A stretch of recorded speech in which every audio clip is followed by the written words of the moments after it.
from the heart of Dubai. This is Sports Unhinged with Mohamed Hamiz. And we are on. Hello and welcome to Sports Unhinged. My name is Mohamed Hamiz, and however you might be listening to us today, whether it's on SoundCloud, iTunes, your Apple Podcast app, Stitcher, Facebook, or YouTube, we are glad that you can be here with us.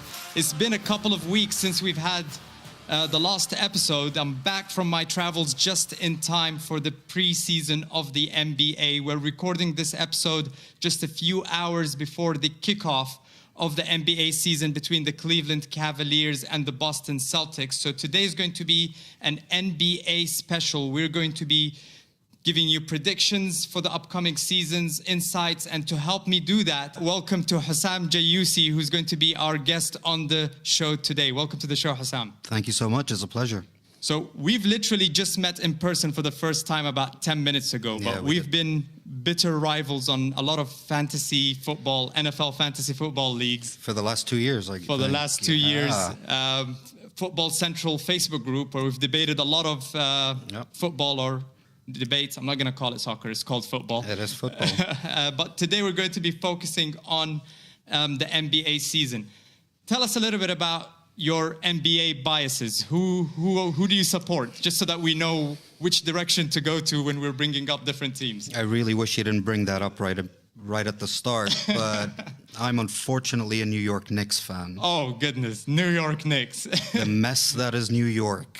One of the worst run organizations in American sports. Absolutely. I mean, from the top to the bottom, coach-wise, the management, James Dolan obviously is the perpetrator of this mess. Of the whole thing. Are you relieved to have let go of Carmelo? Yes, absolutely. I mean, Melo had some great moments for us in New York, but he's got some qualities that I don't think take the team forward. Right. Doesn't play defense, plays too much ISO hero ball, doesn't pass enough. And am I glad to be rid of him? Yeah, absolutely. Excellent. Absolutely. I mean, I think whenever you have a distressed asset, just to get that out of the way and move on, even if you tank a few seasons after, I mean, with New York, you can't get any worse than you already are. No. But at least you can move forward now from Carmelo. Well, you would think. I mean, the technical point to go to now is to start a rebuilding process. But the problem is, with an owner like Dolan, what you're doing is you're giving away awful contracts to players. Yeah. I mean, you got rid of Tim Hardaway Jr. and you bring him back for $71 million. That must be the worst contract in the NBA right now, right? That, and well, you'd think, and then you've got Joakim Noah's 4 years, $72 million. Right. So I want them to rebuild, and I hope the draft pick works out. The French kid, Frank Nilikna, I believe. Right. I hope so, but they're probably going to be the worst team in the NBA this year. Well, I don't know. I think we've just gone into it right away right now, but I think the Atlanta Hawks have... After losing Millsap, absolutely. They're in trouble. I think the Sacramento Kings, they're in the West. Yeah. 538 have them predicted to be the worst team in the NBA with Absolutely, about 24 wins, especially that they're in the West, which is absolutely insane this year. Yeah, the West is tough for everyone. I see the Kings doing a lot better if they move to focusing around De'Aaron Fox. Right. They've got veterans playing there. I mean, they just brought in Zach Randolph. But in the long run, I don't think this is going to help, to be honest. Unless they move to a more youth-centric movement with De'Aaron Fox, then yeah. Well, let's get into it. I think the first question that we have for the upcoming season is obviously when it comes to the Golden State Warriors. Yeah. Who is going to be their biggest threat? Is anybody even remotely got a chance to unseat them at the top? A lot of people are sick of the fact that, we're talking about the Golden State Warriors like it's a done deal, like they're going to reach the final. Is there any reason to believe otherwise? No, there isn't. To be honest, no. This is straight back to, the first Bulls dynasty had a bit more challenge to it. This reminds me a lot of the second Bulls dynasty, and I think it'll last longer, sadly. They've just got too much experience on that team, too many weapons. But I think it's going to be a little tougher for them this year, specifically in the West. who is their biggest challenger? The Rockets. The Rockets. I have to agree with that. The Rockets in the postseason. The Thunder in the regular season will pose a problem. The Rockets in the regular season will pose a problem. Aside from that, I don't see anyone but the Rockets doing it.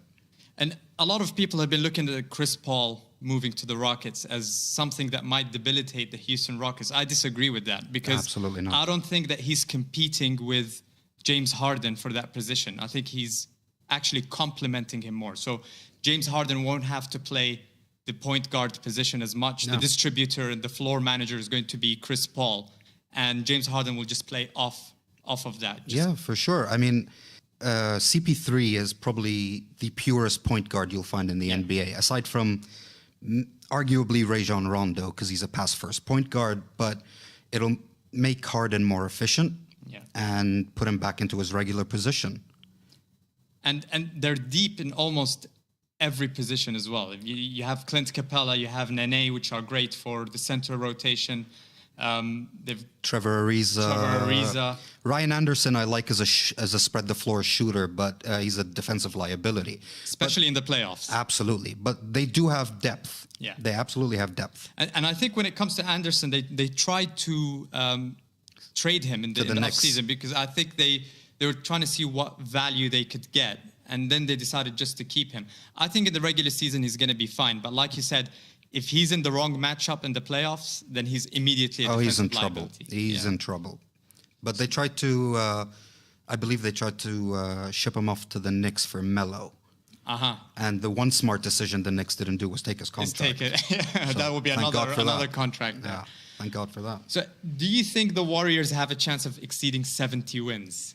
Do they actually go on a tear like they did a few years ago? I'd like to say no, but everything's pointing towards 70 wins for the Warriors. Now, it won't happen if there's injuries, and it'll make it more... You never want someone to get hurt, but it'll make it more interesting if there's an injury to, say, to Kevin Durant or Steph Curry. Because to me, I still think Steph Curry is the most important player on that team.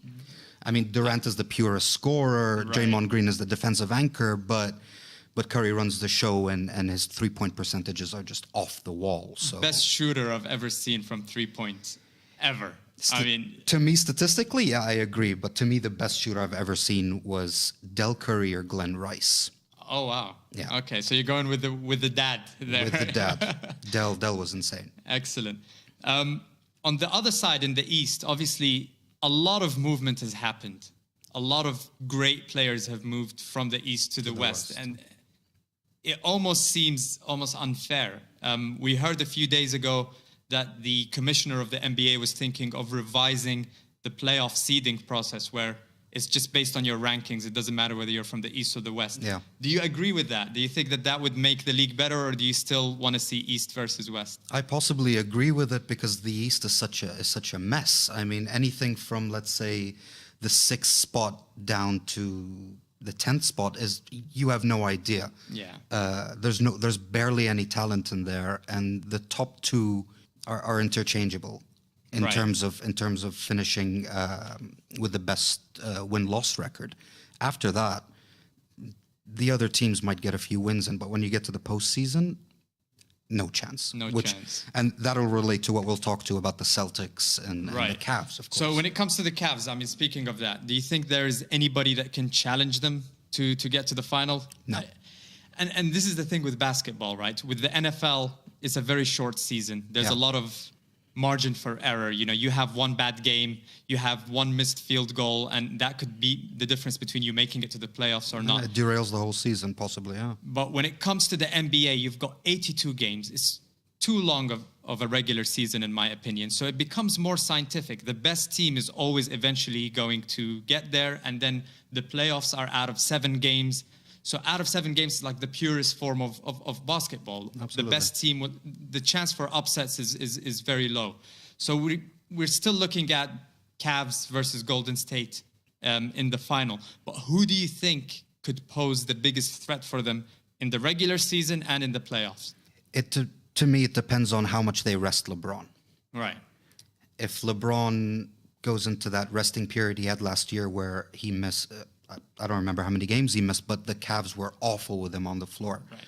Which is why I don't think Kyrie leaving is that much of a difference, to be honest. But if he decides to go full, I want to win MVP, and because whatever happens, it's LeBron's show.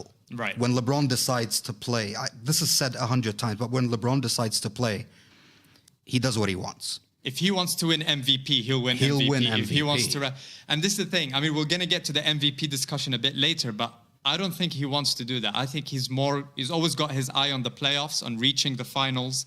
He's chasing that ghost of Michael Jordan, which I think that debate has been put to bed, in my opinion. I think we can get into that later, because I know there's a lot of LeBronists out there that believe that he can still challenge Michael Jordan's legacy. He has been to 7 straight finals. Understood. But getting to the finals and winning them is two different things. Well, we can get into that a bit later. Yeah, absolutely. But who do you think is going to finish second in the East? Who's going to reach the conference finals with the Cavs? It'll be the Celtics. The other options you have are either the Wizards and the Raptors.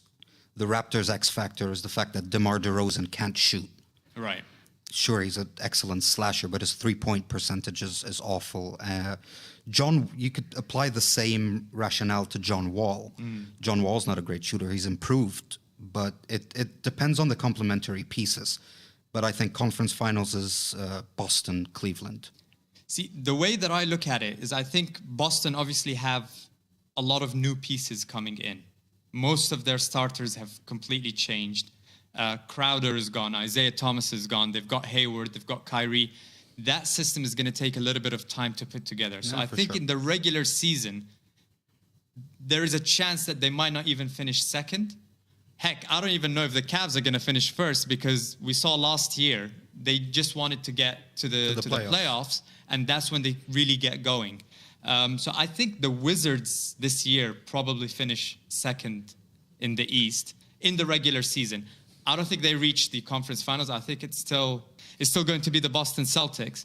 But the Wizards, especially with, you've got John Wall, you've got Bradley Beal, you've got Otto Porter. All three have a potential for a lot of growth this season. Sure. And I think John Wall is going to make a good case for MVP. I think this year he makes it quite a big leap. He's been on the verge of making that statement for a couple of years now. Boston, like I said, have a lot to integrate. They have a young bench, not very experienced, but their coach he's a genius. Brad Stevens' ability to manipulate lineups and play people out of position, he's fantastic. The most important change, I think, that might hinder the Boston Celtics, and I agree that in the regular season, the Wizards could finish second. It's very possible, but the biggest hindrance to me in the Celtics is the loss of the defensive players. Avery Bradley, that is a huge loss. They also lost Kelly Olynyk. Yeah. So defensively, and let's face it, Kyrie Irving is not the greatest defender. He might have to change that, though, now, that he's got something to prove. If he wants to be a leader, he's got to pass the ball better, right, and he's got to get better defensively. Otherwise, hero ball is only going to get you so far. I mean, see, this is the thing. When it comes to, a lot of people have given him a lot of flack, especially after his appearance on First Take. He seemed a bit arrogant, he did, a bit demeaning to Max Kellerman, the way that he came across. But the way that I see it is, I kind of give him a pass for it. I think it was brave of him to appear in the media, to explain himself without giving the media those kind of headlines or things to go after him for. He didn't say anything about LeBron. He didn't praise him. He didn't say, thank you to the fans. He didn't, he learned a lot from LeBron. LeBron definitely made him a better player. For sure. But I can understand where he was coming from. He renewed his contract with the Cavs 2 weeks before LeBron decided to come home. He's an alpha male, type of guy. He wants the franchise to be built around him. And the fact that it's very clear now that he's so upset and he wasn't too happy the whole time that he was playing with LeBron, the fact that we didn't see that until the trade actually happened or the trade request leaked out to the media, I think it's quite professional of him. So I'd like to see what happens here. I'm not expecting him. I don't think anybody's expecting him to challenge LeBron right now. Not yet, no. LeBron, I think, might move ahead at the end of the year, probably to the West, where everybody's going. And that kind of leaves the Boston Celtics as the probably favorites to reach the finals every year. In terms of how he's conducted himself in the media, I agree. But I can't make any judgments yet. I mean, before LeBron came back, Kyrie was 70 and 158. Yeah. He hasn't shown me he could lead the team. When he's been on the floor, it was all about him. Yeah, it's been all about him. But when he's been on the floor and LeBron is resting, the team's record is horrible. Their points differential, statistically they go down in every category. So I want him to be a leader because he's fantastic. And as a clutch player, he's fantastic. But to be a leader, you left LeBron, you said you didn't want to be there, you asked for the trade, fine. You have to back that up now. You back it up. Yeah. You back it up, which means being a better defender, getting more of your teammates involved, and taking that franchise to what it used to be. Speaking of getting teammates involved, who scores or leads the league in triple doubles this year? Easy to say Russell Westbrook, but I'm not going to say Russell Westbrook. Really? Especially because of the additions. He'll get close. He's not going to post over 40 like he did last year. Yeah. But it's going to be harder for him to get rebounds. But with Melo and Paul George, the assists numbers should be fine. The scoring is obviously there because he plays at 100 miles an hour every single game. The rebounds might be a little harder to get, but I don't think that'll be an issue. For me, I'm going to have to say Giannis. See, that was the thing that I had. That was the guy that I had down as probably the shocking contenders. I still have Russell Westbrook. Like you said, he's not going to get as many rebounds. Harden won't get as many assists now that, Chris Paul is running the show. CP3 is going to be running the show. But interesting that you say Giannis, because I had Russell Westbrook, Harden, and then as a possible contender, probably Giannis. But he's going to be up. I think he has a breakout season this year. Well, he kind of had one last year. Absolutely. This year, I think he's going to probably, in my opinion, the heir to the LeBron throne going forward in terms of the best player in the league. I think so, and he's only 22, so there's so much room for improvement. If he can get a consistent shot on him, oh, absolutely. But he still gets the points up, and he gets the steals, he gets the rebounds, he gets the blocked shots. He leads the Bucks in every category, so I don't see why not. The way I've got it ranked is I've got Westbrook, Giannis, Harden in third, and I've got a feeling a big man kind of sneaks in. Maybe Nikola Jokic. Okay. Maybe Al Horford. If you're surrounded by shooters, the Nuggets have shooters, the Celtics have shooters. The big men usually can pass the ball out of the post. So, but I would say Westbrook, Giannis, Harden, top three possibilities. Okay, the interesting one this year, and I think it will be quite interesting, is the MVP award. Who do you think wins the regular season MVP? Before we get into that, I think with the MVP, it's ridiculous that they keep it to the regular season. I think it should extend, yeah. It should extend to the playoffs because by then we really know who was the man. Yeah. Last year, for example, Harden was in contention for it. But then we saw what happened in the playoffs. So that should be part of the decision-making, I think. It should. Considering that it is the way that it is right now, regular season, who do you have as your MVP? I've got a tie at the top. I've got Kawhi Leonard. Even with the injury that he has, keeping him out for about 6 weeks? Even with the injury. I think the Spurs team age is such a huge factor. He's a beast on both ends of the floor. He does the majority of the scoring of that team. Tony Parker is not going to be playing for a while. Kawhi is the franchise player for that team. I've also got LeBron if he doesn't go into one of these extended rest periods. If not, I don't usually like picking a player from the Warriors. I feel they cancel each other out. Right. So it's not big for me. Giannis is the outsider. So I'm going to go, Kawhi. You stick with Kawhi.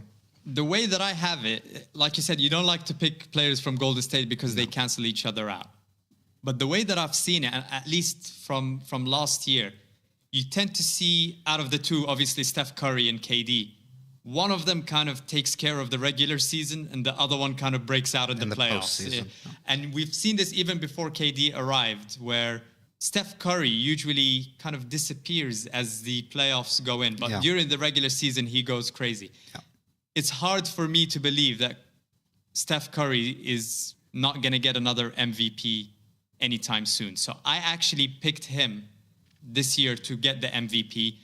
And for a few reasons. Obviously, usually when we make these predictions at the beginning of the season, we don't take injuries into account. No. It's always on paper.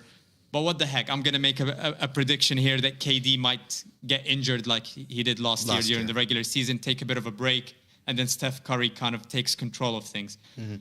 Like you said, in terms of three-point shooting, best in the league, one of the best that we've ever seen. I think he dominates the regular season, and then KD kind of take care of things once they get to the playoffs. We also have, in terms of leading the league in scoring, I've got James Harden. Last year, he averaged 29 points per game. This year, he has CP3, who loves to feed him the ball. So absolutely, I don't see a reason why James Harden can't lead the league in scoring. And he'll make a case again for MVP. But I think people will still remember what happened last year in the playoffs. And you know how the voting is always biased. There's always a bit of extra that goes into it. It's never on paper. Who do you have leading the league in scoring? Harden? I'm with you on Harden. I think he's going to get a lot of open looks, and him and CP3 are both great catch and shoot players. I've got Harden. I've also got Curry. Yeah, I've got Curry close to Harden. I am in some agreement with you that either Durant. There's a feeling something's going to happen at some point. Right. I think Curry's going to have a 50-40-90 season.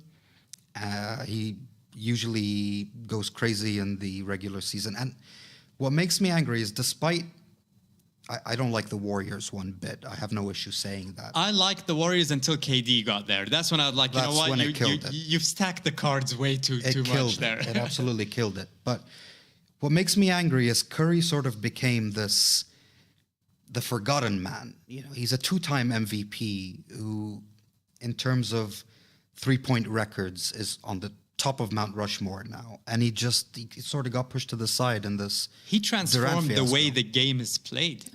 I mean, before that, it was all around the paint. It was the perimeter shooting was like a luxury. Now, the minute you pass center court, you're worried about a bucket going in, right? So yeah, it's impacted a lot of how young kids play in high school and college now. I mean, all you have to do is go into YouTube to see LaMelo Ball's point and shoot. So he's affected culture as well in terms of kids in a positive way and in a negative way. But he changed the way the game's played, absolutely. Speaking of the balls, who do you have going for Rookie of the Year? Because honestly, I've had enough of this Lonzo Ball talk. I knew we were going to mention LeVar at some point. So yeah, LeVar has to come up. LeVar has to come up. I don't have Lonzo. I've got Ben Simmons. Which he's going to take the reins of that team. Markelle Fultz isn't going to run the floor. Ben Simmons, and if he's what we've seen in flashes, he is LeBron 2.0. Obviously, he's a second-year player, but he's eligible for Rookie of the Year because he took a long time. Same way Blake Griffin was when he was injured. And I just don't know how people can guard this guy in terms of Ben Simmons. There's nobody from the small flashes that we've seen of him. I haven't seen anyone that has figured out an answer on how to guard him. Unstoppable in the paint. If he develops a shot, he'll be scary. He's got the jump shot to develop. But then that's the thing that we've seen a lot of players develop over time as well. So it's not something that a lot of players coming out of college usually have. But we've seen a lot of players kind of develop it as they go along. He will be the main facilitator with the 76ers. So I totally agree with you there. We also have to keep an eye out for Dennis Smith Jr. from Dallas. Very explosive, most explosive player athletic of his class. Plus, he'll get 30 minutes a night. Yeah. He'll get 30 minutes tonight. He can shoot. He'll get the buckets. He's extremely athletic. Especially in Rick Carlisle's system. Rick Carlisle's system. The pick and roll system. And Dirk will space the floor along with him. But I like Dennis Smith as a dark horse. Lonzo, the only reason I think of Lonzo as potentially winning is... just the media hype? The hype. The problem is hype can sometimes make a team play better. You know, I mean, the summer league games for the Lakers were sold out. For the first time? For the first time. I have never heard anybody talking about preseason games. I've never watched a preseason game. I've never watched preseason. But I still watch the Lonzo Ball highlights. In terms of the only way I can see it possibly happening is his impact on the Lakers. Yeah. His shot is funky. His form is a bit weird. I think he gets exposed. The same reason why we said the NBA season is 82 games. Yeah. Enough sample size. In fact, it's not even a sample anymore, where you get to see almost everything that's good about a player and everything that's bad. I think Lonzo Ball will have a very, very rough time. I think he gets exposed. Absolutely. He's dodged the Aaron Fox in the preseason as well. So we're looking forward to that Sacramento versus Lakers. Yeah, finally. It's like the battle of the worsts. Yeah, because De'Aaron owned him in college. Yeah. But the problem is when you were just talking about how shooters can become shooters. I mean, great shooters are born shooters like Ray Allen and Steph Curry and Klay Thompson. But there have been players that have evolved into very good shooters. I don't know if that release or that form can be fixed. I don't know if he can go to a completely new form. You'll have to deconstruct the way that you play and reconstruct it again. Absolutely. I just don't know. He's definitely a great passer, great distributor. He's a fantastic passer. Yeah. Great vision on the field. Absolutely. Kind of throws players open if... Very confident. I mean, there are players that'll stop taking a shot if they've missed 5 in a row. But he'll keep going, which is not always a great thing, but he'll keep going. But he's maybe in my top 4, but I've got Simmons. Markelle Fultz is another one to look at. Yeah. He might get pushed down the pecking order. I'd like to see Fultz come off the bench, considering that Simmons is going to take the majority of the touches. I also like Jason Tatum. Yeah, Tatum in Boston. In Boston, he's also probably going to come off the bench. He can. He's NBA ready. Right. He can come in and score from day one. I like Jason Tatum. De'Aaron Fox, despite dropping 38 on Lonzo Ball, the shot has been really erratic.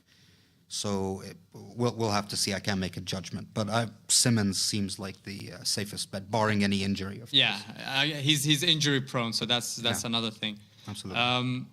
When it comes to the 6th man of the year, obviously we've got a lot of different candidates. Eric Gordon, Lou Williams, Will Barton, Tristan Thompson, Iguodala, all of these names are coming up. Who do you have for 6th man of the year? I've got Eric Gordon. Repeating. Yes, absolutely. I think goes back to what we were talking about CP3 and his assist numbers. I think Eric Gordon gets more touches. I think he gets more open looks. And especially with Lou Williams gone, it's just generating more time for Eric Gordon to be up there. See, for me, I think this is the year that finally voters come to their senses and actually vote for the most complete 6th man, Andre Iguodala. Yeah. He's everything that the Golden State needs him to be. Now, I didn't agree with KD when he took a pay cut so that they can fit Iguodala in. I think superstar players should get superstar money, even if that means that the owners have to pay a luxury tax. So basically, KD took a pay cut so that the owner doesn't have to pay a luxury tax. Why not treat it like you do with LeBron? Like LeBron goes for his full money, gets most of his players or his friends. Yeah, and Durant's earned it. Overpaid contracts, and Durant earned it. But the fact that they did everything they could to keep Iguodala, I think, was quite smart. He's a playmaker. If you need him to be a wing defender, he's there. If you need him to be a ball handler, he's there. And usually, players of Iguodala's size don't get that award. It's mainly about the buckets and scoring. But I think it's a bit more than that. I'd like to think that whoever's voting for these awards kind of gets to their senses for once and votes for Iguodala. It would be nice for Iggy to win it. I mean, it says enough that Steve Kerr sometimes plans the lineups around Iggy's influence on the team. But in relation to the voting, it goes back to buckets, as you said. I mean, that's probably the thing that's going to sway them. So you're looking at people like Eric Gordon and Lou Williams now in LA. It's been percolating in my mind that I think Jay Crowder could be in the race. He could cancel out the best attacking player from the opposition team. Yeah. And he can shoot the three, and he can finish follow-through dunks. I think Jay Crowder is dark horse in the six-man race. Coach of the year. Now, before we get into that, let me tell you what the Vegas odds are at. So the favorite to win it is Stevens at 4-1. We've got D'Antoni at 6-1, Kerr at 7-1, and then Billy Donovan, Tyronn Lue, and Popovich at 8-1. So those are the favorites. Who do you have as coach of the year? I'm pretty much on the same level as the Vegas odds. I've got Brad Stevens as my top choice to win coach of the year because he's probably the best tactician as an NBA coach. Steve Kerr has the best team in the NBA. Yeah, I don't think anybody, even from a voting bias, when you have all of those players, you don't need to justify selecting them. When he had back problems and he was off for a while, they didn't miss a beat, you know? Absolutely. And he got Luke Walton a job. Right. I like D'Antoni. I've always liked D'Antoni. He gets criticized for his lack of D, but he's applying his 7-second run and gun system that made players like Leandro Barbosa incredible, and he's taken that to Houston. I like D'Antoni. I like the system he implies, and I think the D gets exposed a bit, but CP3 is a good defensive player, so we'll see how that goes. I also like Eric Spoelstra. Absolutely. I mean, that team is youth-oriented. You've got Dion Waiters, who's as confident as anyone I've seen, and you've got Justice Winslow, Hassan Whiteside. He could do it. I like Spoelstra as well. Right. I mean, for me, I'm going a bit off the rails. I'm going to go with Greg Popovich, just because he's the Bill Belichick of the NBA. No. Especially with Kawhi Leonard's injury right now, you're going to see that the San Antonio Spurs are going to start the season like nothing has happened. And then when Kawhi comes back, they're going to continue. It's because like the New England Patriots, the San Antonio Spurs is not about the players, it's about the system. The system, absolutely. And it's about how they use the different pieces that they have. I think this year they surprise. I've seen a lot of pundits talking about, is this the year that we see the Spurs decline? 538, I think, also has the Spurs declining this year. I don't buy that. I think Greg Popovich kind of proves that. Yes, they have an aging rosters, but they'll keep winning regardless. And I think he gets coach of the year. We say every year that the age of the Spurs is going to cause their decline eventually. And then every year they still win 50 games. We saw a 40-year-old Manu Ginobili own Harden in the playoffs. Absolutely. Right? So it's dismiss at your own risk. I mean, I could say they're going to finish fourth in the conference, but the way Popovich coaches and the system, which is exactly like Belichick, could propel them to second in the conference. I'll tell you who I was close to picking as well, who's not even on the list. Jason Kidd, because if Milwaukee has I'm good with Jason Kidd. I agree. A great season, obviously Giannis will have a lot to do with that, sure. But he'll get a lot of credit for it. And similarly with Thibodeau, if Butler and all of the pieces clicks. they have, Karl Anthony Towns and Wiggins, if they all kind of gel and it works this season. If it clicks, he deserves a lot of credit. Same applies to Billy Donovan. Right. If he can get that working, absolutely. I don't know if that's going to happen though with OKC, right? I mean, because I know what Melo's like. Yeah. And I know how greedy Melo can be. So he's going to have to move from a number 1 option to a number 3 option right now. But maybe that's 4. what he's always been. And this is the best team he's ever been on. Right. You could make a small argument for the 2011 Knicks with the little insanity going on, but this is the best team Melo's been on. I mean, Who else did he have? In Denver, he had an aging Allen Iverson and an aging Chauncey Billups. This is the best team. If he can accept being a third option, it's all about the ego, right? I mean, you saw him cracking up in a weird way when he was asked in an interview whether he's going to be coming off the bench. Yeah. That might be the best thing for him, coming off the bench. It might work perfectly. The fact that he laughed it off immediately tells me, because Russell Westbrook is not, he's not a guy that you want to have an ego clash with. He owns that team. Absolutely. Paul George, we've also seen in the closing moments, I think he's not a great clutch player either. He never was with the Pacers. No. But he always wanted the last shot. So you have 3 very big egos there.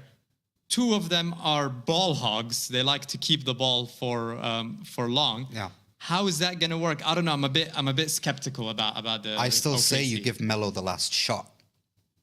He's the purest scorer out of all of them. Russell Westbrook is a numbers player. The reason his numbers were so inflated is because no one else is going to take the shots. No one was there. Who else was going to take it? Right. Melo is as pure. I would still put him in the top 5 scorers in the NBA. But it's going to be an interesting experiment. So we'll see. We'll see. It was interesting because before Russell Westbrook signed his extension for the contract, I wasn't sure in which direction OKC was going on, whether they were going to keep all 3 of their big 3, or they're going to lose 2 of them, or they're going to just keep Westbrook. They're going to start a complete overhaul, clear that salary cap, and start a rebuilding. We still don't know what's going to be the case with Melo and Paul George. We know that Paul George wants to move to LA. Yeah, that was always his first option. Do you think that Westbrook does enough to convince him to stay? Let's say if they make the conference finals, I think that's a good argument. I think that could convince Paul George. Unless he's completely set his mind on moving to LA, then nothing's going to change it. But if it's proven that how good this team can work together, then I see no issue with. I mean, I can see Paul George staying with the OKC. Staying with him. Now, Melo is a different story, because this is the summer where LeBron and all his buddies are free agents. Right. So they're going to set up the banana boat. Yeah. I don't know. I don't know. But Paul George, I think if they have a good showing in the playoffs, I don't see why not. Excellent. So I think we'll end this segment on that. When we come back, we can probably go through our predictions for the top 8 teams in each conference. Sounds good. Who's going to reach the playoffs. And we'll continue talking about our predictions for the different awards. Defensive Player of the Year, who's probably going to be the worst team of the year, underrated, overrated players and teams. So all of that coming up right after the break.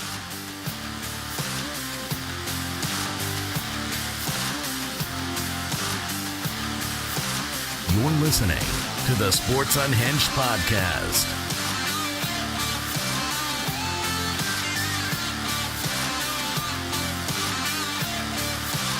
Welcome back. This is Sports Unhinged. We have our NBA special going on today. Our guest on the show, Husam Jayyusi. Let's get back to the standings. Who's going to reach the playoffs this year? Obviously, it's probably easier to predict the East than the West, or maybe it's harder because of how terrible the East is. But let's start with the Western Conference. Who do you have reaching? I think you're pretty safe with the top 4 spots. Warriors, Rockets, Thunder, Spurs. Warriors definitely finish with the first seed. You could mix and match the others. I've also got the Jazz in there. I think the Jazz have a very solid bench and probably the best defensive player in the league, which we'll get to. Clippers, I think, are in there. You think so? Again, a lot of factors go in, but the thing is, it really depends on Blake. Right. And to me, Blake is so polarizing because he's so talented. It's just he's done nothing with it. So Clippers, possibly. They've got some good players. Beverly. They've got Beverly in there. Possibly. I've also got the Nuggets, who I like a lot. Okay. The Millsap edition was fantastic. They've got Jokic, who I think is, if not in the top 2 big men in the league. They've got Jamal Murray. Emmanuel Mudiay needs to play better. Then I've got either the Wolves, if they can click, or the Grizzlies in the eighth spot. Interesting. So, like you said, I've got Warriors going first, Rockets second, Spurs/Patriots third, and I've got the Thunder going fourth. Minnesota, I think, surprise everybody and actually finish fifth. I've got the Portland Trail Blazers at sixth, Utah Jazz at seventh, and I'm a Dirk Nowitzki fan. I think he's getting close to the milestone of fifth all-time top scorer, so I think they make the eighth. Clippers, I think, have a lot of pressure on them this year. I don't think they make it. They've lost Chris Paul. We've seen Doc Rivers being demoted from the general manager position to just being the coach. No. I think it kind of falls apart for them this year. The Pelicans, I think, is another close one, not making it with Anthony Davis and DeMarcus Cousins. The Nuggets, like you said, with Paul Millsap coming in, they're going to be very good, but I still think their defense is going to be the liability on the Nuggets side. I think the toughest team to predict is probably the Memphis Grizzlies as well. They've got a lot going on. They lost, Zach Randolph, Vince Carter, Tony Allen, Troy Daniels. All of these players have gone, but they still have Gasol and Mike Conley. Absolutely. So you never know what's going to happen. I think if they don't make it, I think Gasol has to look at moving on to greener pastures. But I don't know. The Blazers and the Mavericks, for me, are a bit of a kind of a close call. Well, Mavericks possibly.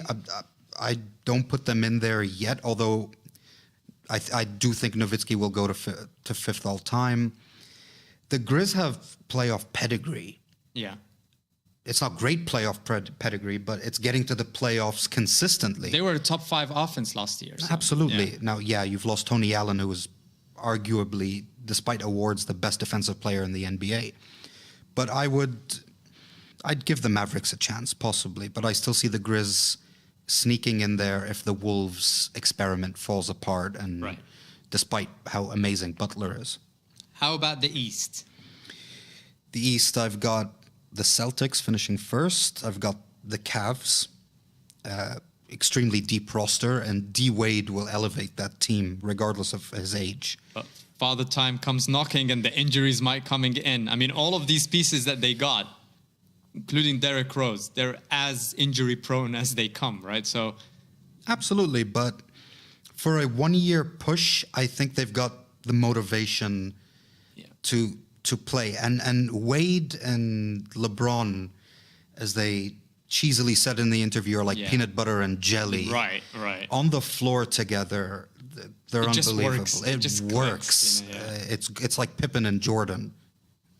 I don't know if I'll go that far. It's like Pippen and Jordan, only in words. Right. But I've got the Wizards third. I think Otto Porter coming back was a huge move, especially matching the offer sheet from Brooklyn. I've got the Raptors, but I've got the Raptors in fourth, but I think they'll fall short in the playoffs. Right, as they do. As they do. Kyle Lowry is not elite in my eyes. If DeRozan learns how to shoot a three, then possibly. Maybe, yeah. I've got the Bucks in fifth. Giannis is Giannis. I love Malcolm Brogdon. I think he's excellent. Chris Middleton, if he stays healthy, is a fantastic three-point shooter. I've also got the Heat in sixth. You're almost going exactly the same as my top 8 so far. Yep. Okay, good. I've got the Heat. Love Winslow, Whiteside, Kelly Olynyk. I think is a great pickup, and Spoelstra did. I think they were 30 and 18 in the last stretch of the season last season. I've got the Hornets in seventh. My Charlotte Hornets. Your Charlotte Hornets. I don't know about that Dwight Howard acquisition. I've always called him the softest player. He is the softest in the league. But if you saw in the preseason, there was one highlight that came out of him going coast to coast and dunking. I couldn't believe my eyes. Maybe Michael Jordan is going to instill some, I don't know, maybe if he just rubs off against Jordan a little bit, he might. Even though Michael called every other team trash the other day. Yeah. But I like the Hornets. I think they'll sneak in there. And I've got the Pistons finishing eighth. Interesting. So I think I'm with you on the top 7. Maybe Cavs finishing first. I think Boston will take a while to get the pieces to work and gel together. So I have the Wizards going second, Boston going third, and then the rest is exactly as you said: Raptors, Bucks, Heat, Hornets. As bad as the East is, I think the process finally comes through for the 76ers, if Embiid stays healthy, of course. Otherwise, it's the Pistons. But I think the 76ers have a chance. Embiid the other day had 20.7 rebounds, 3 blocks, all in 11 minutes. Yeah. And we saw the trash talking that he did with Whiteside. Even on, he's owning social media. We have an MVP for social media. It has to be. It's already Embiid. It's supposed to be Embiid. But I think they're coming in with a statement to make this year. I think finally, the whole process. I never believed in the process thing. If you give a general manager 10 years, 8 years to flop, you're eventually going to get enough pieces to do well. But I think this year is the year that it probably comes together. I'd like to think so. I mean, I bumped the 76ers out for the Pistons, but I'd love for the 76ers to make the playoffs if they stay healthy. Embiid, in the limited minutes he had last year, was phenomenal before going out to injury. Ben Simmons, I think, can be fantastic. They've got Fultz, they've got Dario Saric, and they've got JJ Redick, who is fantastic, that obviously. Veteran leadership is there. Absolutely. Yeah.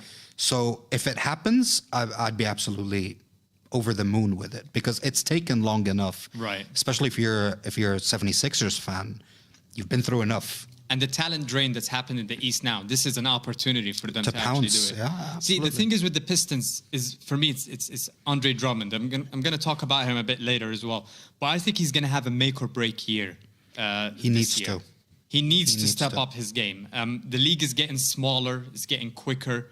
The big man presence is no longer as important as it used to be in the game before. Yeah. So I think the fact I don't believe in Drummond at all. No. And I think that's going to be one of the main reasons why the Pistons miss out on. Although Van Gundy's running a very tight ship over there, I think he's a great coach, but.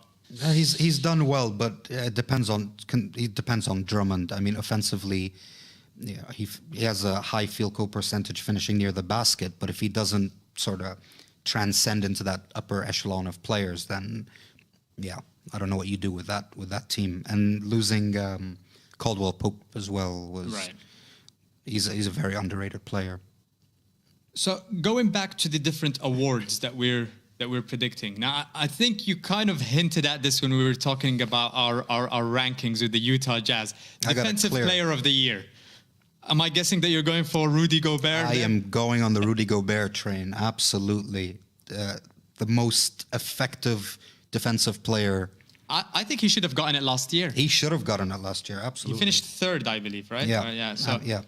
But I don't think any defensive player influences how a team plays completely as much as Gobert. But I've got Gobert winning defensive player with the possibility of Draymond. Yeah, I mean, Draymond is always the easy answer, right? Yeah. But again, I don't know if this is because of how great the Warriors are that we take away a lot of the credit of the players because of the pieces they have around them. Yeah. I guess we'll find out when the chemistry finally eventually breaks down and everybody wants their max contracts and they have to go their separate directions. Yeah, when you don't have enough money to pay everyone, that's when you'll see everyone's true worth. Exactly, who's made of. But I agree with you. I think Gobert right now, especially with Hayward leaving, he's the centerpiece of that team. Yeah. And there is even a possibility that he might lead the team in the offensive side as well. In a lot of the cases. So, yeah, he's a monster. I think he definitely, he's my pick as well for defensive player of the year. Draymond, I would only say because you can say Draymond defends all 5 positions because of his speed, his size. That's the only reason I would put him in. But you are right. We sort of undervalue Warriors players because of how incredible that team is. You kind of don't want to give them awards. You know, I say spread the love. I like Gobert. Now, as a Knicks fan, I'm not sure if I should ask you the next question. Worst team of the year? I think... I got Knicks. You're going for your Knicks. I'm going for the Knicks. The whole thing's a mess. The contracts are a mess. And I honestly feel bad for Porzingis.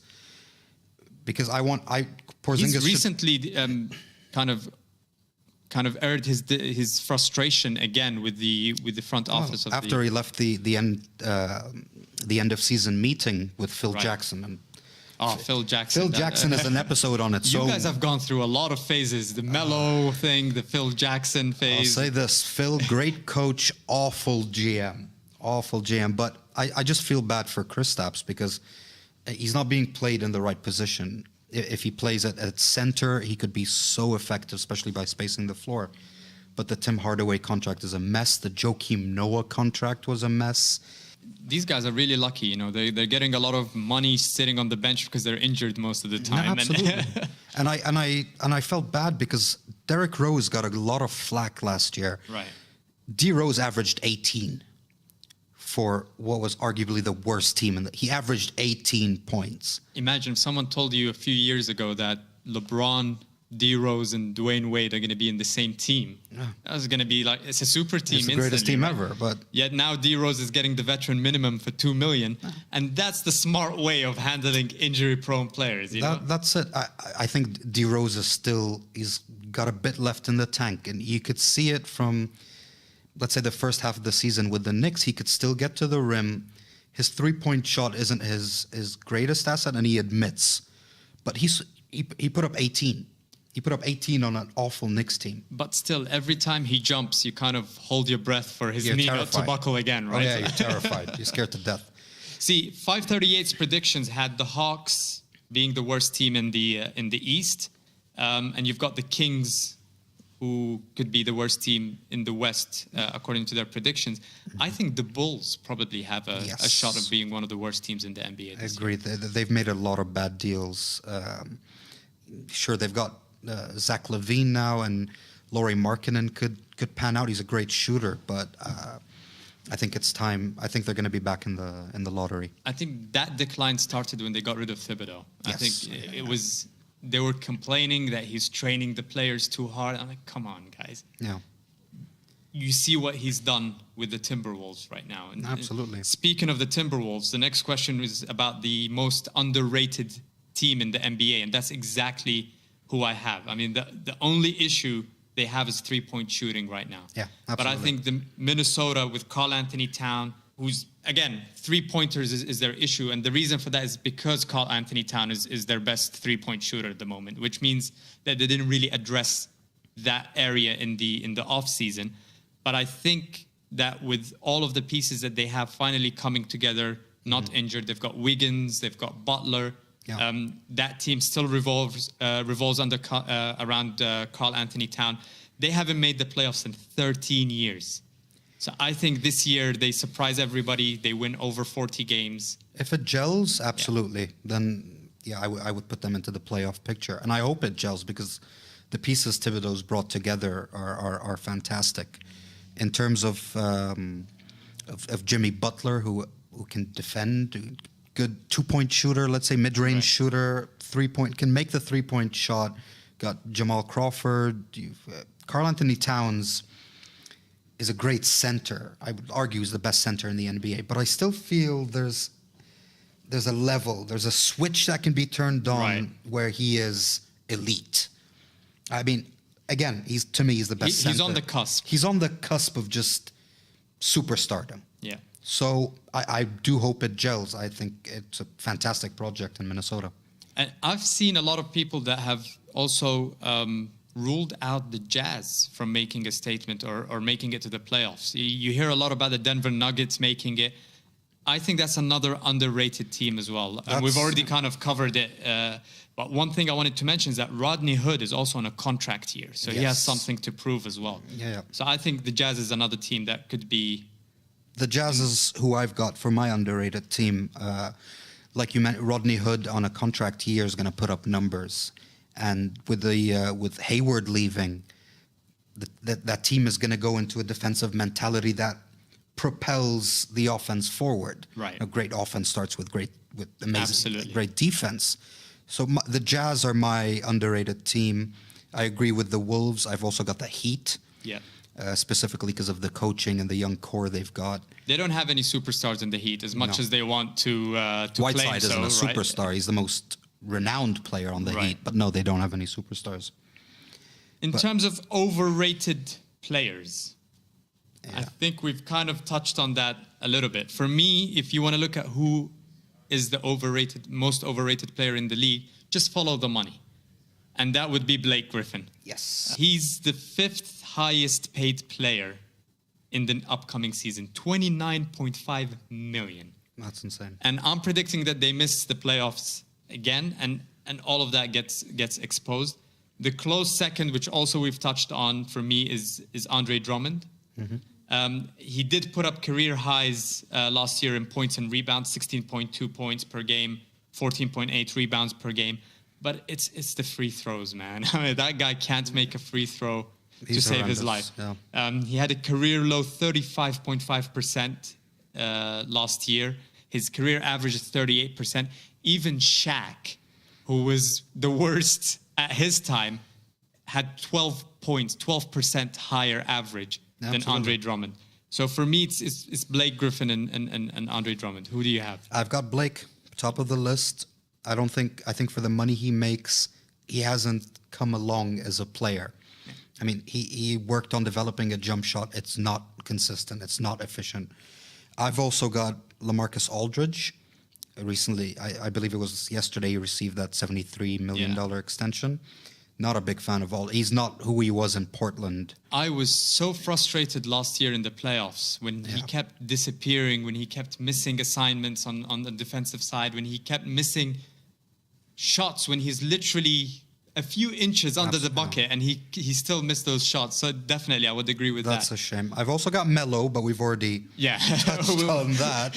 No My heart aches too much to be that dead horse over and over. I've also got Harrison Barnes over at the Mavericks. I think Harrison Barnes was a product of the system. Yeah. He thrived in that system, and once you took him out, very overrated. Not a fan. And I don't know if it would be fair for us to mention this name in the overrated category because he hasn't taken a single dribble in a regular season. But the Hall of Famer Lonzo Ball. The Hall of Famer. He's already in the Hall of Fame, I believe. Yeah, exactly. So I had him there as a third name, possibly, just because of the expectation his dad put on him. I mean, poor guy. He's put a target on his son's back, and I actually was considering looking for Vegas odds on how many times flagrants are going to be called against. Oh, yeah. Just because of that hype again. Yeah. Now, let's go the other side of the coin in terms of underrated players. Who do you have in your underrated players? Now, I've got a few players here. I'll start with Damian Lillard. And the only reason I say he's underrated is because he's in a small market team. But the numbers he puts up, you cannot make a case for CJ McCollum as well. But Damian Lillard, if they don't make, let's say, a splash in the playoffs, I can see him moving on in a year or two. Yeah. But I think Damian Lillard is fantastic as a scorer. He's excellent. I've also got Cody Zeller. I love me some Cody Zeller. I think he's a good rebounder, good shot blocker. Eric Bledsoe is another one. Mike Conley is the perennial, despite having the largest contract at the start of last year. He's like the name you mentioned with the perennially underrated. Doesn't get the credit that he Doesn't deserves, get the credit. I still don't think he gets the credit he deserves. But maybe his name got thrown into that when the money came in and that largest contract in history at the time. But yeah, Lillard, I would say he's appreciated, but not in the market he's in. I mean, he would be more recognized as a superstar in a big market, city, in a big market team, yeah. Like New York, maybe. See, usually offensive players get a lot of the love in the NBA, and defensive players don't get enough. So I've got a bit of a different name, none of the names that you have on your list. I've got Robert Covington from Philly. Oh, what? Okay. If you look at him, and I've just looked up some of the statistics on Covington, because just from the eye test, I've always been a fan of his. He's one of just 10 players to average at least 1 assist and 1 block per game last year.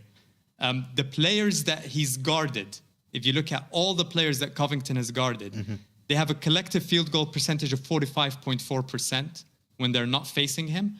When they're facing him, that goes down to 42%. So definitely there's an impact, and that goes league-wide. You're talking about every single opposition that he's played against. Similarly, from three, his opponents have had an average of 34.5% against him, compared to 36% when they're not playing against him. He's quite I keep an eye on those are impressive numbers. Yeah. He averages 2.9 steals per 48 minutes, fifth most in the NBA amongst players with at least 50 games. He's only behind Manu Ginobili, Chris Paul, Draymond Green, and Tony Allen. And so he falls in that top 5 category when it comes to steals per game. Yeah, so I think that's out of the blue. Yeah, but it's the numbers are positive. The numbers are there, so I'm going to keep an eye on that. I think this year, especially if Philly end up making it to the playoffs, I think he's going to have a big role to play in. And he can shoot the three quite well, and he which can is shoot the three. Essential in the league. Which team, in your opinion, is going to be, or let's start with the player. Which player do you think is under the most pressure this year? I've got Kyrie. Really? I've got Kyrie. That surprises me a little. I've got Kyrie because of the request. Yeah. Because of that. It reminds me when you're a sort of young adult and let's say you want to move out, or you want to do something substantial with your parents, you want to rebel against your parents, and your parents let you, and it doesn't come through. Right. And you're disappointed. And that's what I feel about Kyrie. You didn't want to play, you didn't say it, but you didn't want to play with LeBron. It's like, that's it, Mom, I'm leaving. I'm out of the house. I don't want to do this anymore. Let's see how long you last out there with no income, But you wanted your own team, you got it. Yeah. Show it to me. I think he's got the most pressure on him. See, I don't know, because although, yes, you're right, he's made a claim, he's moved out of a situation that guarantees him almost reaching the final. But I don't think anybody has an expectation of Kyrie dethroning LeBron or the Cavs this year. Everybody, I think, understands it's a bit of a longer term. Similarly, a lot of people might say Russell Westbrook could be the player that's under the most pressure.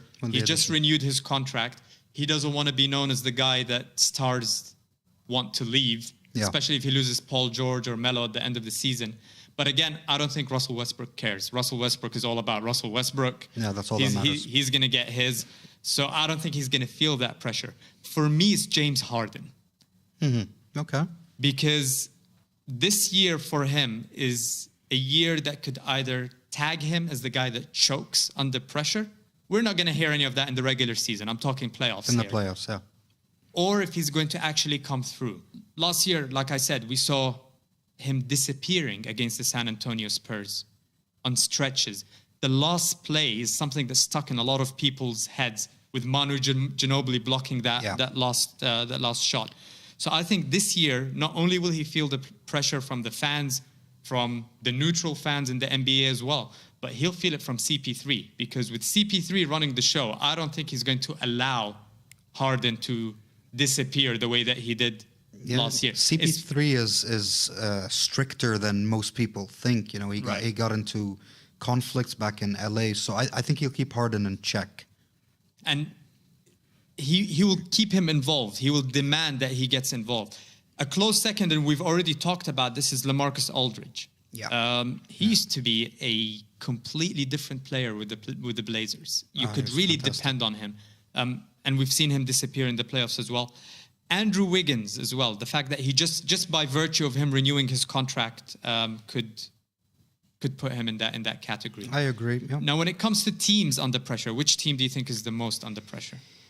I've got the 76ers actually as one of the teams. I feel it also relates to the hype train. I think a lot of hype has been put on that team to potentially get into the playoffs that can actually hinder a team or it can help a team. I've also got the Celtics again in relation to the Kyrie concerns, and I've got the Cavs because if this is the last year LeBron is in Cleveland, Most likely. most likely, what do you have to show for it? Right. You know, and I'm actually glad they didn't trade away that potential top 5 pick. Right. They're going to need that in the They're future. going to need it. Absolutely. Yeah, when he bolts. See, for me, it's the Clippers. We've already kind of covered this. They lost CP3. Doc's no longer the GM. There's a lot of expectation on Blake Griffin. We've mentioned him as the most overrated player. And I still think they're not going to make the playoffs. A close second to that, however, would be the Pelicans with Boogie Cousins. We've seen him. He's lost a lot of weight. I don't know if you've been following, but he's gone on a diet. He's lost a lot of weight. He's taking it a lot more serious now in terms of his diet, his physicality, how he's going to approach the next season. But with him and Anthony Davis, I still predict they won't make it. But I think they're another team that could be under a lot of pressure. DeMarcus Cousins, he's so polarizing. If he can get over that sort of diva-ish attitude, it would be that so label great. that they have against him, you know, that he's. I forgot what it was. There was one of those mean tweets where they called him an emotional lesbian or something like that. If he could just get over that, because he's developed as a player so well, and he can hit the three now, and and you're playing alongside the best power forward center in the league, arguably. It's make or break. If you can get through the emotional issues and the attitude, why not? He's fantastic. Let's move on to a more positive kind of question. Who do you think is going to be the most improved player of the year? In terms of most improved, I looked at Brandon Ingram. I agree with that, definitely. I like Brandon Ingram on the Lakers. I think he looked good in the preseason. I think. But then one argument to be made is, if you pick a rookie, and you know, on his second year, they're always going to improve. They're always right? going to improve. So I think it's drastically, though. I think he's going to take the bulk of the scoring for the Lakers. I don't think Kyle Kuzma, I believe in the preseason, he averaged 17 points. He's not going to average 17 points during the season. At least I don't think. Brandon Ingram's going to carry the load for that team, and I think it's the season that because there's a lot of potential, a lot of talk about him before he came out of when he came out of college. So I think he improves drastically rather than a simple rookie to sophomore improvement. for me, I think it might be Rodney Hood again. He's on a contract year. He has something to prove. Hayward is out. It's going to be mainly on him. So I have him picked. But do you remember a couple of years ago when Steph Curry got his MVP? Mm-hmm. At that year, it's crazy because he had just won the MVP the year before. Yeah. He improved his game so much that he was, in my opinion, probably the most improved player and the MVP, as crazy as that sounds. Absolutely, yeah. I don't see why we can't see him take it to another level again. They'll never give the award to both the MVP and the most improved player. But I'm expecting big things from Steph Curry this year as well. I agree. And I think established players can also win the most improved player. I mean, one of the players I've got written down for most improved, aside from Ingram, is Karl Anthony Towns. Right. Like we mentioned, is he going to take his game to that next elite level? Next level. Yeah. Miles Turner is another one at the Pacers. Paul George is gone. He's going to take the brunt of the offensive load. With all that talent drain, there's a lot of players that need to step up. A lot of expectations will be on them to take over. Yeah. In terms of, obviously, this year, and I've never seen this happen in previous years, where the off season, we've only been talking about the NBA from as early as the second week after the finals. July, all the way till now, because of all the trades, all the movements that have happened. Which one of these trades, in your opinion, is the best trade or the best move of the offseason? I've got two that are tied for first. Right. I think you might agree with one of them, which is, despite the pay cut for Durant, I'm going to say the Warriors re-signing Iggy. Absolutely. Although it's not a trade, but it's as good as the best trade you could ever make. It's important. Right? And tied with that, I would say the Cavs trading Kyrie. You think the Cavs won? I think they got better. Really? I think they got better. I'll have to Absolutely. disagree with that. I think Boston long term have sorted themselves out with getting Kyrie, with getting that. And this is something that you hear a lot of the pundits say. Colin Cowherd, who I disagree with 90% of what he says usually, but he says the team that wins the trade is the team that gets the best player. And in my opinion, I thought it was very audacious of the Cavs to go back and say, oh, we didn't really know how bad the injury for Isaiah Thomas was. Yeah. And they managed to squeeze an extra draft pick out of that. But I still think that considering the fact that LeBron is going to leave at the end of next year, most likely he's going to leave, who's going to be the best player in the Cavs when he leaves? Isaiah Thomas is not going to re-sign with them. He won't. The top five. Crawford is probably going to be the best player there. Dwayne Wade, there's no reason for him to stay with his best buddy not being there. So I think I agree with you there, but I would say the Boston Celtics is probably the winner of that. I would agree with the Celtics winning in the long term, but with what the Cavs are, with the win now mentality, I would say the Cavs won. If we're talking strictly about this season, I would say the Cavs won the trade. And I'll tell you why, and could start an argument. I don't think, looking back at what Isaiah Thomas did last year, let's consider him healthy. Right. I don't think it's too much of a drop down from Kyrie. You don't? No, absolutely not. They're both not the greatest defensively. They're both clutch players, and Isaiah went nuts last year.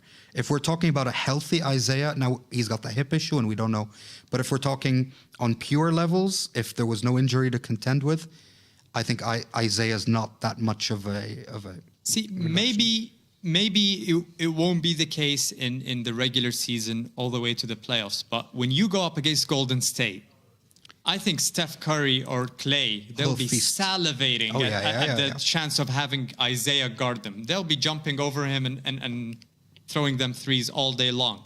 Absolutely. And I think that's where the weakness is. You don't get that with Kyrie. You get not the greatest defender in the world, but you get a bit more ferociousness.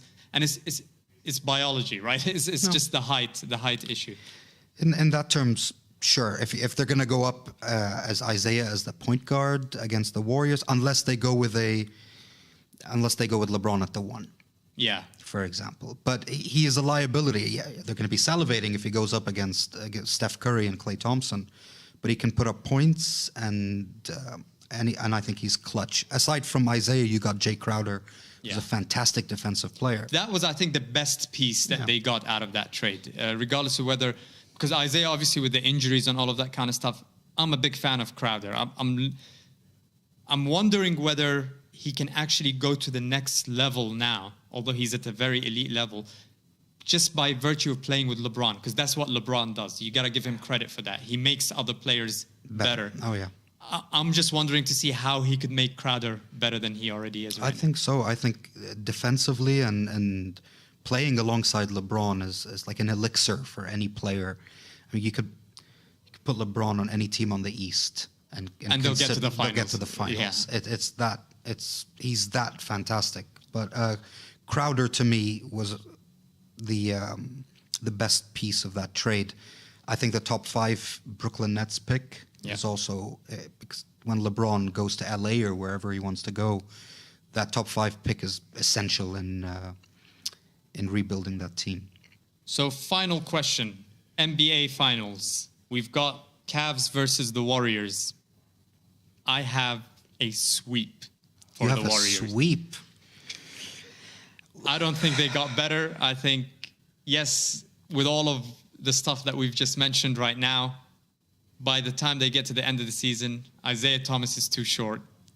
It's just going to be too much. And I'm not happy making that prediction. Last year they won in 5.